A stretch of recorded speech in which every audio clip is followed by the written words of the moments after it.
I'm Howie Silberger, your political hitman, right here on Israel News Talk Radio. We are live, which means that you could call in. Numbers to call in North America 301 768 4841. In Israel, the number is 0265000151. You could join me in the chat room on IsraelNewsTalkRadio.com, where we are live in the chat room the entire show, and the conversation is always fascinating in the chat room on IsraelNewsTalkRadio.com. I'm Howie Silberger. This is Political Hitman, and we experienced history today. Now, I'm not going to make a huge deal about the signing of the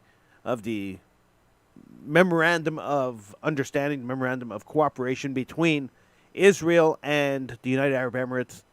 I'm not going to make a huge deal about the fact that Bahrain has said that they want to sign a deal with Israel, and now Morocco's talking about direct flights back and forth from Israel. I'm not going to make a big deal about the fact that the Arab world is finally, so many years later, coming around to the idea that Israel is a country, it's not going anywhere, and it's there to stay. So I'm not going to make a huge deal about it. The reason I'm not going to make a huge deal about it is simply because I don't believe that this is going to last.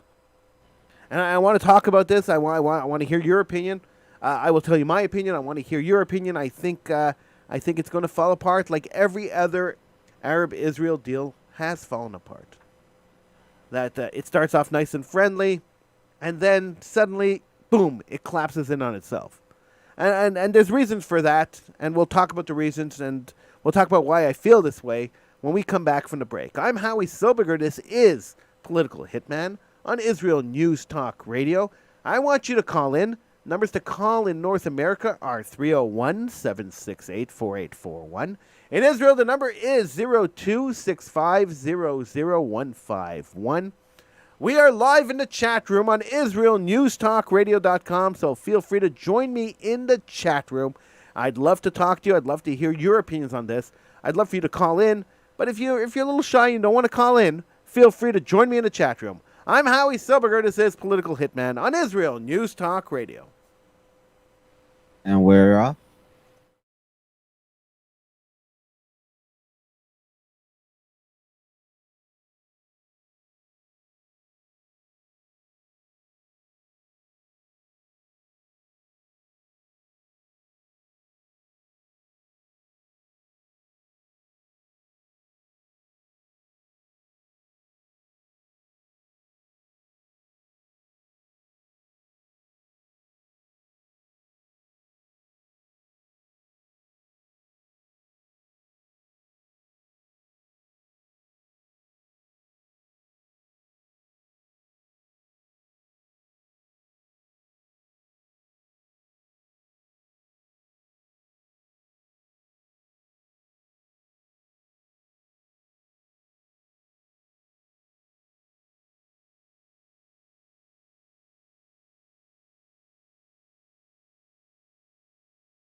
I'm Howie Silberger, and this is Political Hitman right here on Israel News Talk Radio. Feel free to call in. The number to call, 301-768-4841. That's in North America. In Israel, you could call in at 0265000151. You could join me in the chat room at israelnewstalkradio.com, where the conversation's always happening and always hopping. In the chat room at israelnewstalkradio.com. So I wanted to talk a little bit about the agreement between the United Arab Emirates and Israel. It seems to me that the United Arab Emirates is taking this very seriously. I saw a letter this week with the UAE essentially ordering hotels to start carrying kosher food. I know the OU, the Orthodox Union out of New York, is working very hard at finding people to go down to the United Arab Emirates to build kosher kitchens and to make sure the kitchens stay kosher. I understand that Israel has started normal flights back and forth from the UAE, and they've made a backdoor deal with Saudi Arabia to fly over Saudi airspace. So these things are happening, and I think it's great, and I think that if it lasts, it will be amazing. The Middle East will be transformed. Donald Trump, the President of the United States, has said that there are 4 or 5 other countries that want to sign deals with Israel now, and the list just keeps growing. And the Arab League has told Mahmoud Abbas and his band of terrorists that basically they're no longer needed. They said that it's okay. You were the pawns for a while, and now you're not. Now you're not needed anymore. And so Abbas is kind of floating in his own pond of scum that he had built himself. So here we are. There was an entire seismic shift in things happening in the Middle East, and I think it's great, but I approach this with a little bit of trepidation, a little bit of hesitation, and the reason I hesitate, just slightly hesitate, before celebrating, is because we've been there before. We have seen deals made before. We have seen hope that peace has finally arrived, that Israel's finally going to achieve her role in the Middle East world, that Israel finally be recognized for the country that she is, and the technological advances, medical advances, and all the other advances that Israel has created in that region, and then it's all come crashing down. So any person with a normal brain who understands history will be a little hesitant to say that this is the best thing that's happened in the Middle East in the last 25 years. Although people are saying that. There are plenty of detractors out there who are saying that this is horrible, but they're not opposing this for the reasons you think they are. They're opposing, many people are opposing these deals because Donald Trump had his hands in them. And their hatred for Trump outweighs the benefits of having peace where people aren't killing each other. So it's just mind-boggling that people who cry, "Oh my gosh, we need peace. We need to condemn Israel because they're stopping peace in the Middle East." And these are the people who are now saying, "Oh, a peace agreement with Israel? No, we can't accept that. There's no peace in Israel. No, we can't accept that." You know the real reason, and I'll let you in on the real reason, between you and me, the real reason that these people oppose peace in the Middle East, the real reason that these people stand against every peace agreement every time anything moves forward in human rights, every time anything moves forward to make Israel a more acceptable country in the Middle East, amongst the Arabs and amongst the people in the Middle East? The reason is that the hatred of Israel has become a cottage industry. It's become a multi-billion-dollar industry. There are university faculties devoted to disparaging Israel on university campuses. There are billions of dollars being spent for different organizations to come up with propaganda opposing Israel. The BDS movement itself, the boycott, divestment, and sanction movement, which is just a veiled attempt at destroying Israel economically from the inside out. They've readily admitted that their main goal is not the normalization of human rights in the Middle East. That's not their main goal. They don't care about human rights in the Middle East. They've readily admitted that their main goal is the destruction of the state of Israel. That their purpose of existence is to destroy the state of Israel. So these people who have a vested interest, a vested financial interest in strife in the Middle East, in fighting in the Middle East, in war in the Middle East, are the ones who are opposing any peace agreement that Israel has, and sometimes they're the ones who torpedo it. What do I mean by that? Well, let's think back a little bit and take a look at the Oslo Accords. The Oslo Accords in 1993, I remember when they were signed. I was a program director of a TV station at the time, and we ran the ceremony of the Oslo Accords. We ran the ceremony non-stop for a 24-hour loop on that station because so many people wanted to see them, and it happened early in the morning, and people weren't able to watch it. And we ran it over and over and over again. Okay. There was so much hope after the Oslo Accords. Of course, you had your segment of people who opposed it, and for rightful reasons. Giving up land is never easy. Giving up land is dismantling cities and people's homes and throwing people out of their homes is not an easy concession to make, especially when you're getting very little in return. So I understand the hesitation to accept the Oslo Accords, but I also have to look at it from the other side and say, okay, this was a symbol of hope that the Oslo Accords would lead to something better, would lead to some kind of peace in the Middle East, would lead to some kind of understanding between the Arabs and the Jews and the Arabs would be able to live next to each other in some kind of zones, like they broke up zones. I mean, if you actually read the Oslo Accords, it was actually a ridiculous deal. And the Arabs were stupid for walking away from it, as they did numerous times over the next 20 years. They were kind of dumb because they got everything and Israel got nothing. It was a really bad deal for Israel. So the fact that it didn't work out was actually good for Israel. But the Oslo Accords was a really bad deal for Israel. Now, when we look back at that, who torpedoed the Oslo Accords? It was Yasser Arafat. Then who torpedoed the Accords after that? Well, it was Yasser Arafat, then Mahmoud Abbas.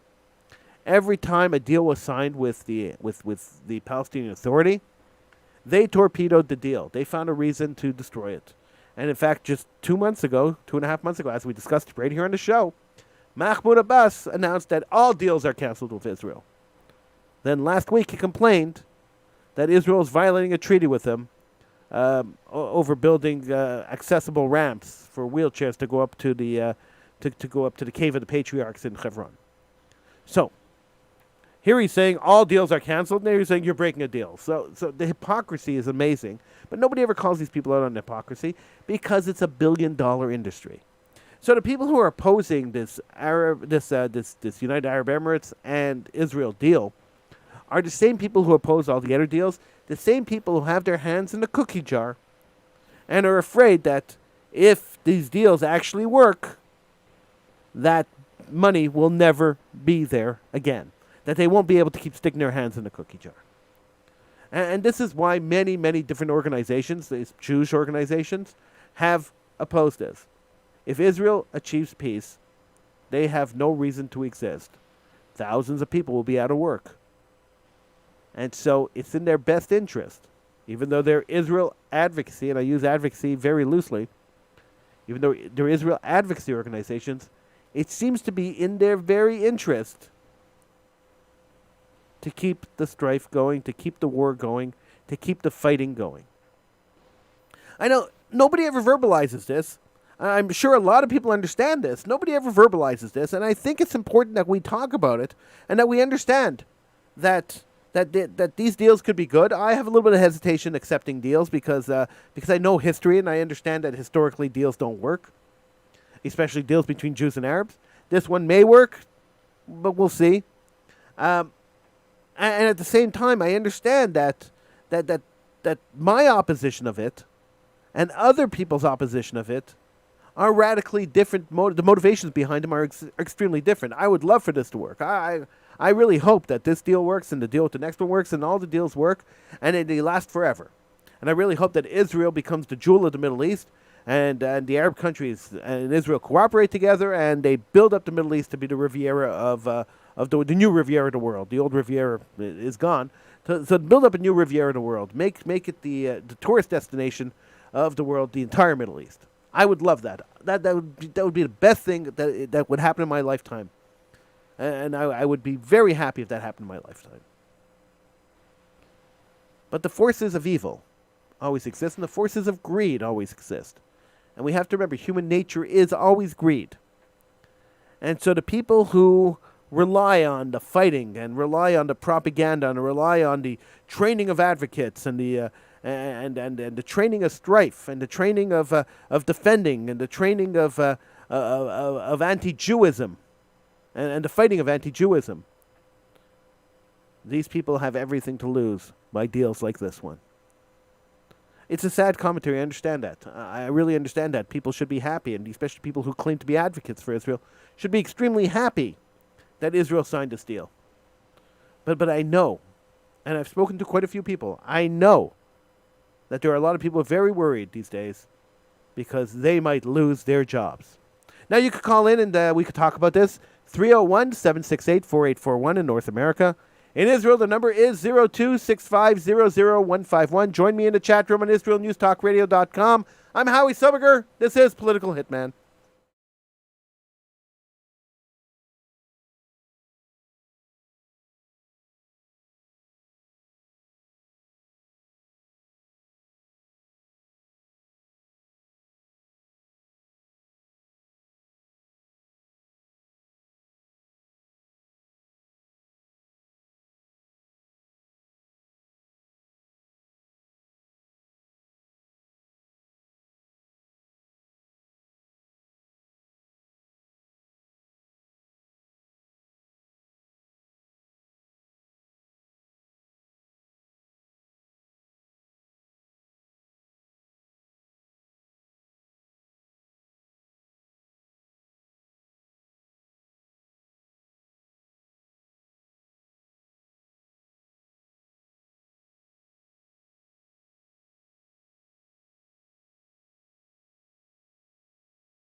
I'm Howie Sobiger, your political hitman, right here on Israel News Talk Radio.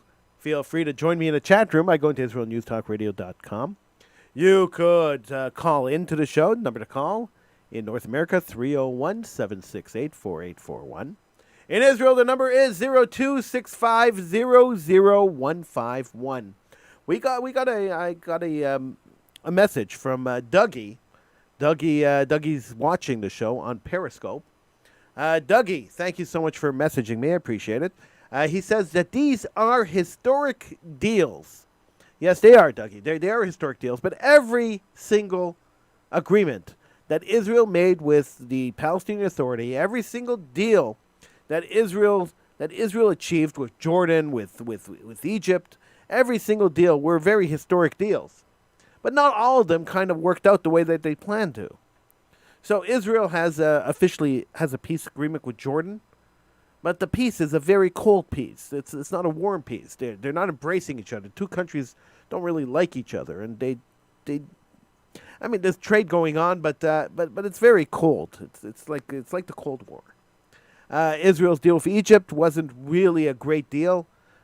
Israel gave up land.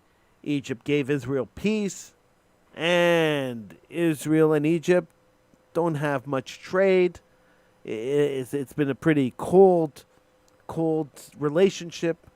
Hosni Mubarak was a cold relationship with, and now with Sisi, it's not such a warm relationship. So when we look at the deals that Israel has made in the past, Israel has always given up concessions. Israel has always given up land or given out prisoners or some kind of concession, and they've gotten very little in return. And the reason for that is quite simple: that Israel has always been the one who wanted peace. Israel has always been the one who's chased peace and willing to give up almost anything to achieve peace. But Israel's always the one who gets the short end of the stick. And this has been the historical reality of deals with Israel and other countries. Now, will this deal be different? Maybe. Maybe. Time will tell. This deal might be different. I'm hoping, and Dougie, I agree with you, historic deals, I hope that they work. I had a lot of hope that the Oslo Accords would lead to something. I didn't particularly like the Oslo Accords. In fact, I led a couple of protests against the Oslo Accords because I thought that Israel was giving up too much. But I was hoping. I mean, there's always a hope. Even if you oppose something, you always hope that there'll be some kind of positive outcome at the end of it. That perhaps more negotiation, perhaps more talking, perhaps reality on the ground will change things and make it a little better than what it's on paper. Sometimes what looks bad on paper is actually really good on the ground, and sometimes what looks really good on paper is not so good on the ground.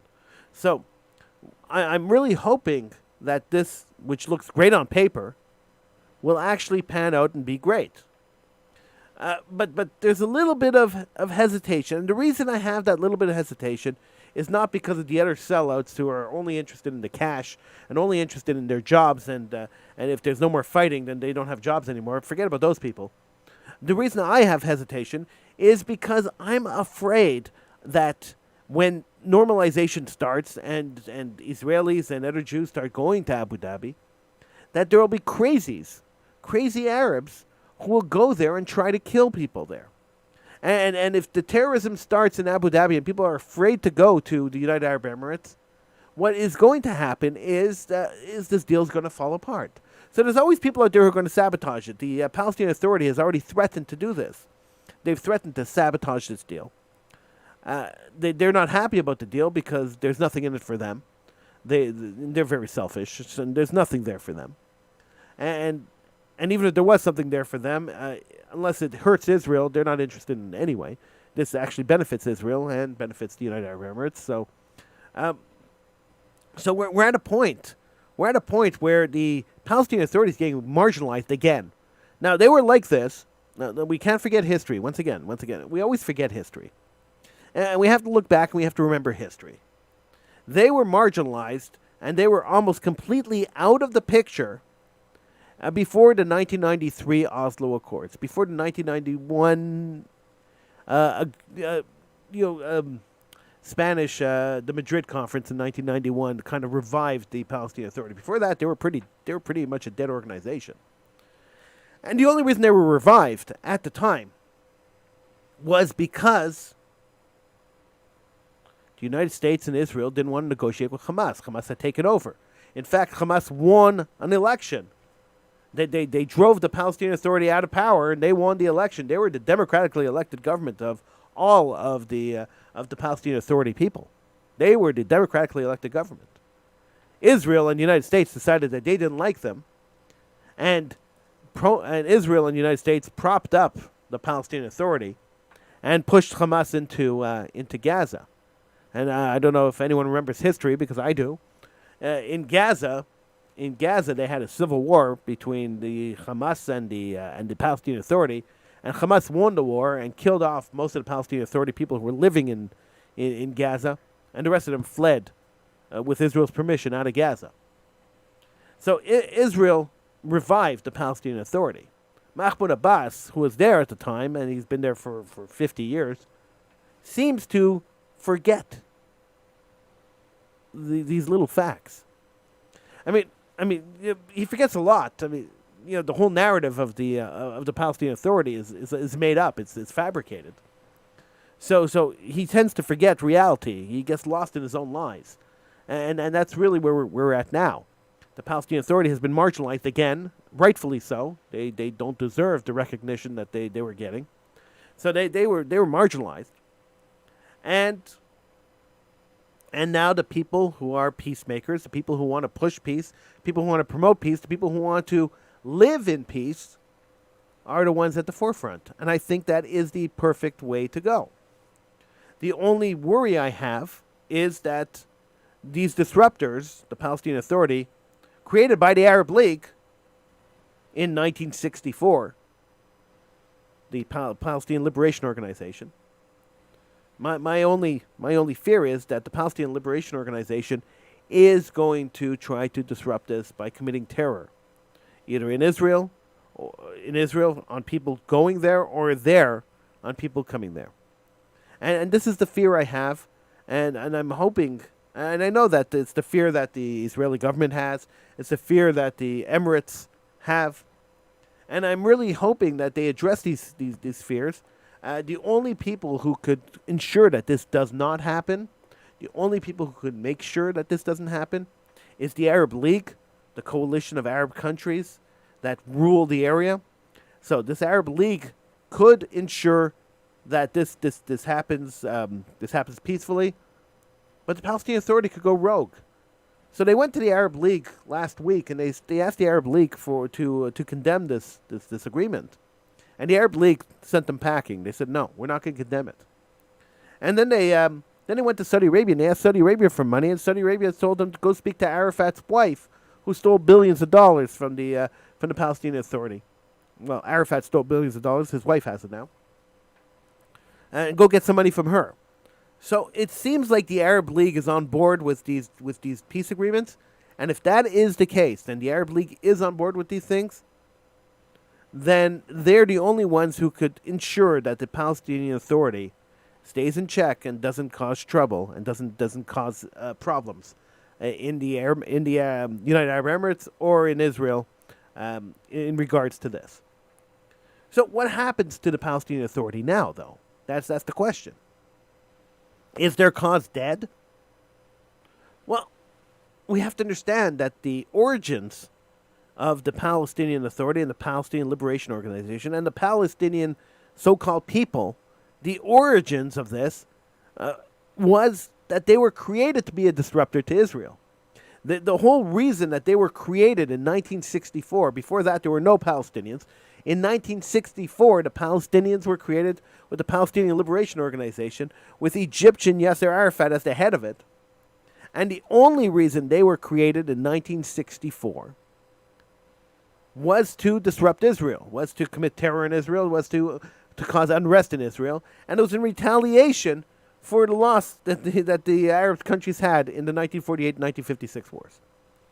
So they wanted to destroy Israel. They couldn't do it militarily, so they created the Palestinian Liberation Organization to try to destroy Israel internally through terrorism and through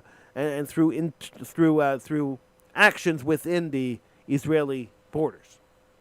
Now, when that didn't work, and the Palestinian Authority the Palestinians and the Palestinian Authority were complete failures in destroying Israel, they're trying the same tactic, but they're doing it a little differently with the BDS movement.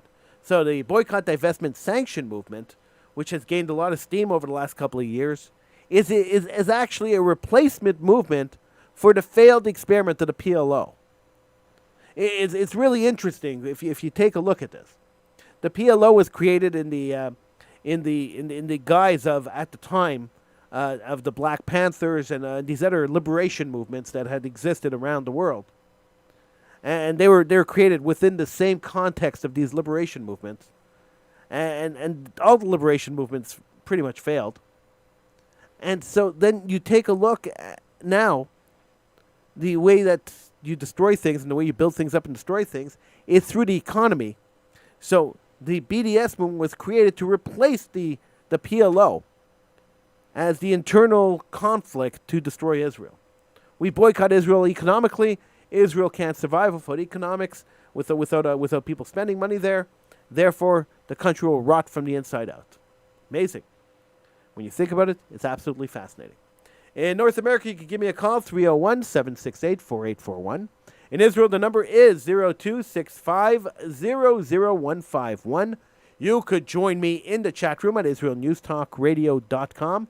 My name is Howie Silberger, and this is Political Hitman.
I'm Howie Silberger, your political hitman, right here on Israel News Talk Radio. Feel free to call in North America. Number to call is 301-768-4841.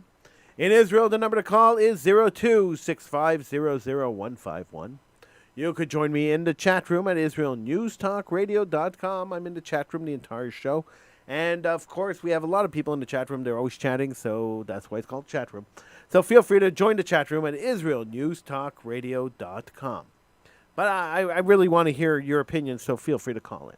If you agree with me or disagree with me, that's fine. You can call in. I'd be more than happy to talk to anybody who has any opinion on this topic or any topics that we talk about on this show. Once again, let me give you the number, 301-768-4841, 0265000151. You can find those numbers on the top of the page at israelnewstalkradio.com. So, here we are. A week, less than a week, just a few days before the Jewish New Year. A peace agreement signed in the United States, achieving peace between the United Arab Emirates and Israel, two countries that never had relations. In the history of the countries, they never had relations. A story came out today that Morocco is now organizing a direct flight from Israel to Morocco. That has never happened before either. And President Donald Trump has stated that there's 4 or 5 other countries that are now waiting to sign deals with Israel. They want the economic stimulus from Israel. They want the economic plus, and they want to be able to be friends and to work with Israel. Is it a coincidence that this is happening just before the Jewish New Year? Some people, cynical people, not me, I'm not a cynic, but cynical people would say that this is very suspect timing. Not only is it the Jewish New Year, it's a month and a half before an American election, and Donald Trump is trying to put that feather in his cap to win the American election. That may be true. This is definitely not going to hurt him. So it's quite possible that it is true that that this was orchestrated by Trump for the election, so he could win the election. The timing is perfect for him to glide on this right down to November, the beginning of November. It's about a month and a couple of days away. It's quite possible. The people who hate Trump will never accept this deal because it has Donald Trump's stamp on it, and anything that Donald Trump touches, nobody likes. It's evil.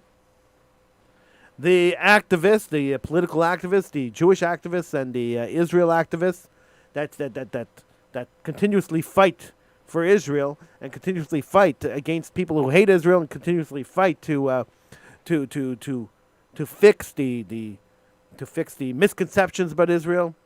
Those people hate this deal because it takes a little bit of their power away and has the potential, if Israel achieves peace with all the countries in the Middle East, it has the potential of destroying their careers, so they hate the deal. And it's fascinating following all of this on social media. I watch all of these people, and I listen to them, and I watch all their and I read everything that they write. And I try to understand their perspective. I think it's important that when you talk about subjects so publicly, and I have this is a very public platform that I have here, that you have to understand everybody's perspective. You have to understand where people are coming from. Sometimes I'll make an argument here, and I'll get feedback from listeners saying, "How dare you say that?" And I'll read the feedback 3 or 4 times before I'll understand that what I meant to say isn't exactly the way it came out.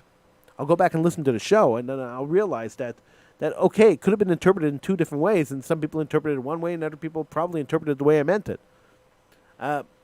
And I understand that we all have different perspectives, and we all have different backgrounds, and we all have different ways of looking at things. I get it. I understand it completely. And I think it's important that we have a well-rounded understanding that everybody has a different perspective and everybody has a different opinion on everything. And once we have that agreement, that we could agree to disagree, that we could express opinions, and we should be able to express opinions freely, without the danger of repercussions. Once we agree to that, then society would be a much better place. I mean, that's not where we're at now, with Black Lives Matter activists and Antifa running around burning down the United States, and people who believe in political correctness trying to silence everybody else. We're not really at that stage yet. So when I get on the show, I take the responsibility very seriously, and I tell you what I think. I'm not one to hold back. So I tell you what I think, And I encourage you to call in. And the reason we have open lines is because if you disagree with me, you could always call in. You could talk to me. The reason I have an email address, the reason I'm on social media is that you could message me. You could call in. You could be part. You could talk to me. This is why I do these things. I'm a very opinionated person. I like to express my opinion. So here we are at the crossroads. Now we have two choices. We're going into a new year, clean, fresh slate for everybody. Clean, fresh slate. Going into a new year. And we're at a crossroads politically. So, if the world, or at least the normal world, decides that we want peace in the Middle East, that we want Israel to achieve the peace that she has deserved since her founding in 1948. If we want that, then we, as people who support Israel, we as people who love Israel, we as people who love the people of Israel, have to work hard at ensuring that there aren't other people out there that are going to throw a monkey wrench into this whole plan. We have to work hard at ensuring that the Palestinian Authority, the PLO, Mahmoud Abbas, and his gang of terrorists are held accountable for every action they take. We have to ensure that our countries, that countries around the world, places that we live in, we have to talk to our politicians and ensure that these countries are not funding groups like Hamas, Hezbollah, Islamic Jihad, and the Palestinian Authority. We have to ensure that aid, and I put aid in quotation marks, that aid is not being sent to these people. Billions of dollars aren't being sent to these people so that they could build more bombs and kill more people. I don't know if you know this, and many people do and many people don't. But there are balloons, bomb balloons, flying in from Gaza into Israel and blowing up in Israel. So the fighting has never stopped. So while Israel is making peace with countries outside of their borders, the people living inside their borders who aren't their citizens and who are there to disrupt them, who are designed, created, and educated to destroy Israel. This is their whole purpose. They were programmed for this. These people are still in existence, and this is an existential danger to Israel. And it must be taken care of. It should have been taken care of years ago. Okay, it wasn't. Now it must be taken care of. In order to ensure that this kind of peace will continue and the momentum continues forward, the backward-thinking people who want to destroy peace, who want to destroy Israel, who want to destroy any chance of a normal life in the Middle East, have to be taken care of. Now, when I say taken care of, I don't necessarily mean eliminated. I don't mean you have to go and kill them all. That's not what I'm saying. What I'm saying is taken care of is their leadership has to be removed, their education systems have to be revised, and they have to be taught that if you live in peace, you could achieve greatness. If you live in peace, all the world's riches come to you. Instead of being taught that the Jew is the infidel and must be destroyed at all costs. Until that happens, until the internal problems, Hamas, the Palestinian Liberation Organization, until these two problems are dealt with, and dealt with properly, and dealt with extremely, extremely properly, until these two issues are dealt with, and the education system, and the way that the PLO's supporters are treated, and Hamas supporters are treated, until things change that way, a peace like the peace agreement signed, as historic as it is, will never achieve its greatness because the disruptors inside Israel will continue to destroy it. I wanted to take this opportunity, we have a couple of minutes left to the show, I want to take this opportunity to wish you and yours and everybody a very happy New Year, a happy and healthy New Year. I hope that that you stay healthy, that Corona doesn't come anywhere near you. I hope and pray that the coronavirus disappears in this New Year's, and Hashem, that God has mercy on His people and on the people of the world, and that coronavirus retreats and disappears. I hope and I pray that peace actually is achieved in the Middle East. That we will see less violence, more peace, more love, less war. I hope and I pray that this new year sees the light shining from the Jewish people onto the world, and that more Jews see the light and walk towards it, and rejoin their heritage, their religious heritage, their national heritage, and becomes part, and that becomes part of their lives. I hope and I pray that more Jews decide to move to Israel and to get out of the cesspool that has become the United States of America. I hope and I pray that Jews wake up and realize that the Messiah will only come when Jews realize that the Messiah came. I'm Howie Silberger. This is Political Hitman right here on Israel News Talk Radio. I'll see you again next week. And we're off.